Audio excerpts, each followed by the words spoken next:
ஸ்ரீரங்கநாத திவ்யமணி பாதுகாபியாம் நம ஸ்ரீமதே நிகமாந்த மகாதேசிகாய நம. ஜனவரி 7, 24 சோபகிருத் மார்கழி அங்கன்.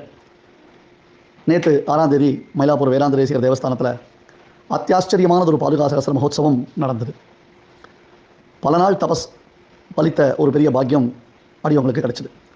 முதல்ல இதற்கு ஃபுல் சப்போர்ட்டிவாக இருந்து ஃபுல் அவுட் அண்ட் அவுட் சப்போர்ட்டிவாக இருந்து இந்த ஒரு கிராண்ட் ஈவெண்ட்டை சக்ஸஸ்ஃபுல்லாக நடத்தி கொடுத்த மயிலாப்பூர் தேவஸ்தான திருக்கோவில் ட்ரஸ்டிகள், அர்ச்சகர சுவாமிகள், மடப்பள்ளி கைங்கரிவர்கள் மற்றும் உள்ள தேவஸ்தானத்துடைய எல்லா நிலை ஊழியர்கள் அத்தனை பேருக்கும் அடியனுடைய அனந்த கோட்டி பிரணாமங்களை தெரிவித்துக் கொள்கிறேன். இது ஒரு பிக்கஸ்ட் ஈவெண்ட் மெட்ராஸில், அதுவும் சுவாமி தேசிக சம்பிரதாயத்திற்கு ஏற்பட்டிருக்கக்கூடிய ஒரு மிகப்பெரிய சந்நிதியில் பாதுகா சகஸ்ரத்தை முழுக்க சேவித்து சுவாமி தேசிகன் கைத்தலத்தில் எழுந்தருளி, அது என்ன ஒரு ஆச்சரியம்! இது எல்லாத்துக்கும் முத்தாய்ப்பு வைத்தார் போலே ஸ்ரீமத் ஆண்டவன் எழுந்தருளிருந்து ஒரு பத்ததி முழுக்க சேவித்து கைத்தலத்தில் தேசிகன் எழுந்தருளும் போது கூடவே தானும் வந்து கட்டியங்கள் சொல்லி ஸ்லோகங்கள் சொல்லி பெருமாள் அனுபவித்து அந்த பாதுகையினுடைய பிரபாவத்தை உபன்யாசம் பண்ணி, இது எல்லாமே பாதுகாதேவியினுடைய அனுகிரகத்தினால் மட்டும்தான் நடந்திருக்கு.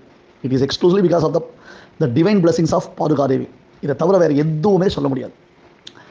அடியனுக்கு எப்பொழுதுமே எக்ஸ்பெக்டேஷன்ஸ் அதிகம் உண்டு. இதை பாசிட்டிவாக எடுத்துக்கிறவாலும் உண்டு, அநேக விதமாக நெகட்டிவாக எடுத்துக்கிறவாலும் உண்டு.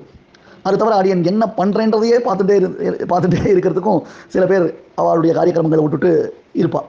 பட் இது எல்லாத்தையும் பூர்த்தி பண்ணுற மாதிரி. இன்னொன்று, அந்த ஓவர் எக்ஸ்பெக்டேஷன் இதான காரணம் என்னென்னா, இந்த மாதிரி ஒரு பாதுகா சகஸ்ர உற்சவம் நடக்குச்சு, ஒரு 5000 பேர் இங்கே வந்திருக்கணும் அப்படின்றது தான் என்னுடைய ஓவர் எக்ஸ்பெக்டேஷன். குறை தான் எனக்கு. பாதுகாதேவி திருப்தியாக நிறையோட எல்லாத்தையும் பண்ணி முடித்தா, சந்தேகமே கிடையாது. ஆனால் அது எனக்கு குறை தான். அது வரணும். இதெல்லாம் நம்மக்கிட்ட எத்தனையோ எக்ஸ்கியூஸ் இருக்குது. எல்லாம் ஒத்துக்கிறேன் நான். எல்லாம் வேல்யூபிள் இன்ஃபர்மேஷன்ஸ் தான், வேல்யூபிள் எக்ஸ்கியூஸ் தான். ஆனாலும் இந்த மாதிரி மகோத்சவங்களுக்கு நாம் எல்லாரும் திரண்டிருந்து பண்ணணும். மறுபடியும் இந்த தேவஸ்தானம் இது போன்ற பிரம்மாண்டமான நிகழ்வுகளை நடத்தும் பொழுது நாம் அனைவரும் கூடியிருந்து இந்த மகோத்சவத்தில் கலந்து கொள்ள வேண்டும். அடியனுடைய அனந்த கோடி பிரணாமங்களை மறுபடியும் சமர்ப்பிக்கிறேன். பாதுகாதேவி, பாதுகா சாம்ராஜ்யம் இந்த உலகம் எங்கும் பரவ வேண்டும்.